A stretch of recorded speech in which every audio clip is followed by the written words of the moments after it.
మహారాష్ట్ర రాజకీయ ఉద్దండుడు అజిత్ పవార్ మరణం ఇప్పుడు దేశ రాజకీయాల్లో ప్రకంపనలు సృష్టిస్తోంది. విమాన సంస్థ నిర్లక్ష్యం, విమాన సహాయక సిబ్బంది మార్పు, ఏటీసీ కమ్యూనికేషన్లలో లోపాలు, ఇలా ఎన్నో అనుమానాలు ఎన్సీపీ పార్టీని, ఆయన కుటుంబ సభ్యులను ఇది హత్య అని నమ్మేలా చేస్తున్నాయి. జనవరి 28వ తేదీన ఆయన ప్రయాణిస్తున్న విఎస్ఆర్ సంస్థకు చెందిన ప్రైవేట్ చార్టర్డ్ ఫ్లైట్ బారామతిలో కూలిపోయింది. దీంతో ఆయనతో పాటు మరో 5గురు చనిపోయారు. అజిత్ పవార్ విమాన ప్రమాదంపై ఎన్సీపీ నేత రోహిత్ పవార్ సంచలన ఆరోపణలు చేశారు. ఇది సాధారణ ప్రమాదం కాదని, ప్రణాళిక ప్రకారం జరిగిన హత్య అని తీవ్ర వ్యాఖ్యలు చేశారు. విమానయాన సంస్థ విఎస్ఆర్ యజమాని రోహిత్ సింగ్ కు టీడీపీ నేతలతో అత్యంత సన్నిహిత సంబంధాలు ఉన్నాయని రోహిత్ పవార్ ఆరోపించారు. అందుకే విచారణను నీరుగార్చే ప్రయత్నాలు జరుగుతున్నాయని ఆయన అన్నారు. దర్యాప్తు నిష్పక్షపాతంగా జరగాలంటే టీడీపీ ఎంపీ, కేంద్ర పౌర విమానయాన శాఖ మంత్రి రామ్మోహన్ నాయుడు పదవి నుంచి తప్పుకోవాలని రోహిత్ పవార్ డిమాండ్ చేశారు. ఈ ఘటన వెనుక భారీ ఆర్థిక లావాదేవీలు దాగి ఉన్నాయని రోహిత్ పవార్ ఆరోపించారు. 35 కోట్ల విలువ చేసే విమానానికి 210 కోట్ల బీమా ఎందుకు తీసుకున్నారని ఆయన ప్రశ్నిస్తున్నారు. ప్రమాదం సమయంలో విమానంలోని ఇంధనాన్ని అక్రమంగా తరలించారు. పైలట్ ను బ్లాక్ మెయిల్ చేసి ప్రమాదం చేయించి ఉండొచ్చు అంటూ సంచలన ఆరోపణలు చేశారు. విచారణ పూర్తి కాకముందే రోహిత్ సింగ్ కు దేశం విడిచి అమెరికా వెళ్లేందుకు ఎలా అనుమతి ఇచ్చారని ఆయన ప్రశ్నించారు. ఇది సాక్ష్యాలను ప్రభావితం చేసే ప్రయత్నం కాదా అని నిలదీశారు. ప్రమాదానికి కీలకమైన బ్లాక్ బాక్స్ ను సురక్షితంగా ఉన్నప్పటికీ అది పాడైపోయిందని తప్పుడు ప్రచారం చేస్తున్నారని ఆరోపించారు. సాక్ష్యాలను తారుమారు చేసే ప్రయత్నాలు జరుగుతున్నాయని ఆయన అన్నారు. ఈ కేసులో నిజాలు బయటకు రావాలంటే స్వతంత్ర సంస్థతో సమగ్ర దర్యాప్తు జరగాలని రోహిత్ పవార్ డిమాండ్ చేశారు. ఇక అజిత్ కుమారుడు జై పవార్ కూడా సిబిఐ దర్యాప్తు చేయాలని డిమాండ్ చేశారు. సాధారణంగా విమాన ప్రమాదంలో బ్లాక్ బాక్స్ లు అంత సులభంగా నాశనం కావు. ప్రజలందరికీ పూర్తి స్థాయిలో పారదర్శకమైన నిజం తెలిసే హక్కు ఉంది. నిష్పక్షపాతంగా విచారణ చేయాల్సిందే అని డిమాండ్ చేశారు. అజిత్ పవార్ ది హత్యే అని అనుమానించడానికి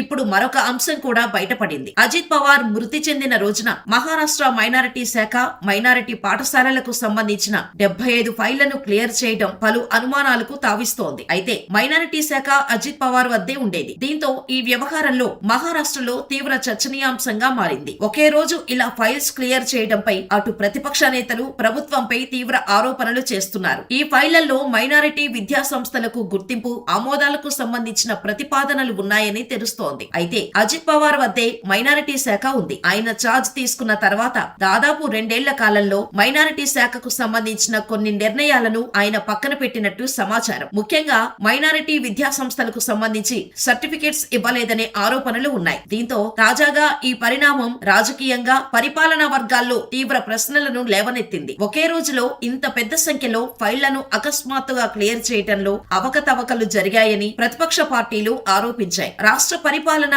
అజిత్ పవార్ చుట్టూ ఉన్న బ్రేకింగ్ న్యూస్ తో బిజీగా ఉన్న రోజున తక్కువ వ్యవధిలో 75 ఫైళ్లను ఎలా ప్రాసెస్ చేసి సంతకం చేశారని ప్రతిపక్ష నాయకులు ప్రశ్నించారు. మరోవైపు ఈ సమస్య పరిపాలనా చర్యకు కూడా దారితీసింది. ఈ వివాదం కొనసాగుతున్న సమయంలోనే మహారాష్ట్ర మైనారిటీ శాఖ డిప్యూటీ సెక్రటరీ మిలింద్ షెనాయ్ ను బదిలీ చేశారు. దీంతో ఈ వ్యవహారంపై మరిన్ని అనుమానాలు వ్యక్తమవుతున్నాయి. ఇక ఈ వ్యవహారంలో టీడీపీ నేతల పేర్లు కూడా బయటకు రావటం, మరీ ముఖ్యంగా కేంద్ర మంత్రి హోదాలో ఉన్న రామ్మోహన్ నాయుడు పేరు వినిపించటం అటు మహారాష్ట్ర రాజకీయాల్లోనూ ఏపీ రాజకీయాల్లోనూ సంచలనంగా మారింది.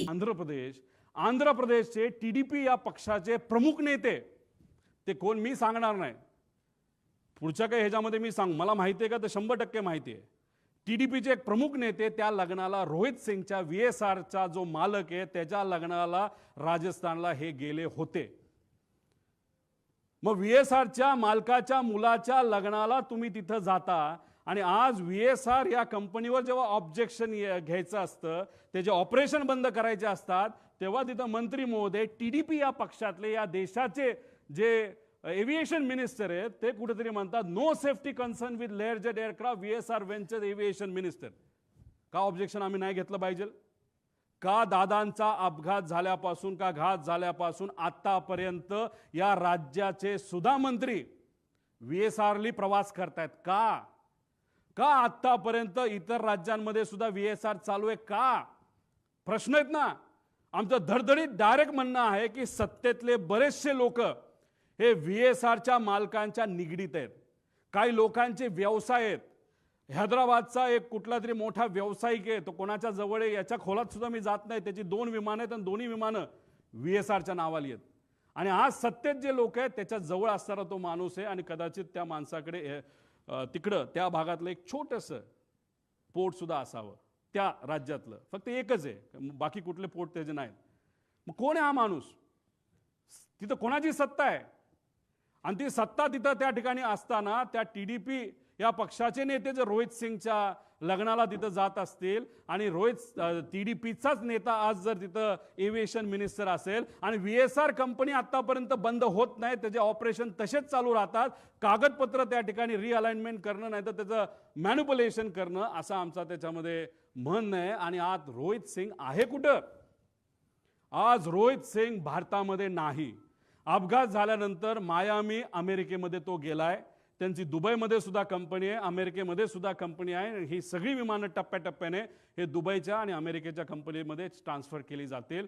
आज आम्ही सगळे दुःखात आहोत, आज आम्ही तिथं लढत आहोत, पण ज्या कंपनीच्या माध्यमातून हा घात झाला नाहीतर हा अपघात झाला त्याचा मालक मात्र आज भारतात नाही.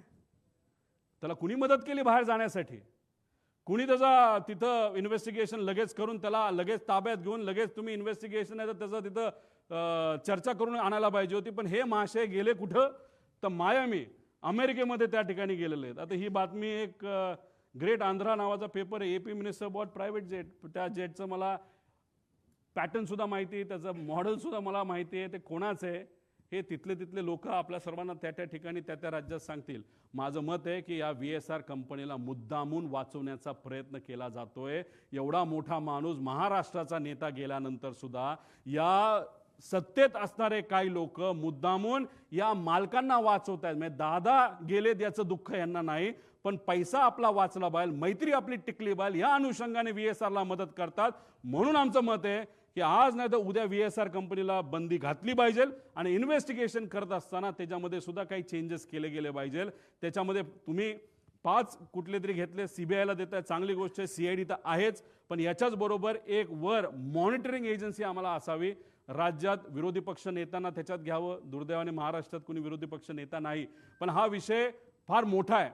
प्रायव्हेटली फार मोठे सेलिब्रिटी ट्रॅव्हल करतात. त्यामुळे आमचं मत आहे की देशातले जे विरोधी पक्ष नेता वरचा आणि खालचा जो आहे, राहुल गांधीजी आणि वर जे असतील त्यांना याच्यामध्ये त्या ठिकाणी घ्यावं, काही खासदारांना घ्यावं, खाली काही फॅमिली मेंबरला घ्यावं.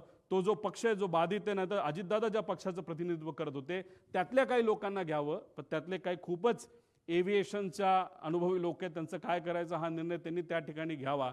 मग अशा पद्धतीने आणि एक्स जज याच्यामध्ये घ्यावा आणि ही मॉनिटरिंग एजन्सी तुम्ही तिथं घ्यावी आणि ह्याच्या अंडर CBI जो काम करेल तो रिपोर्ट बघेल, CIDचा रिपोर्ट बघेल, एक्सटर्नल एजन्सीचा रिपोर्ट बघेल, पण हे केल्याशिवाय याच्यामध्ये पारदर्शकता येणार नाही असं आमचं ठाम मत आहे.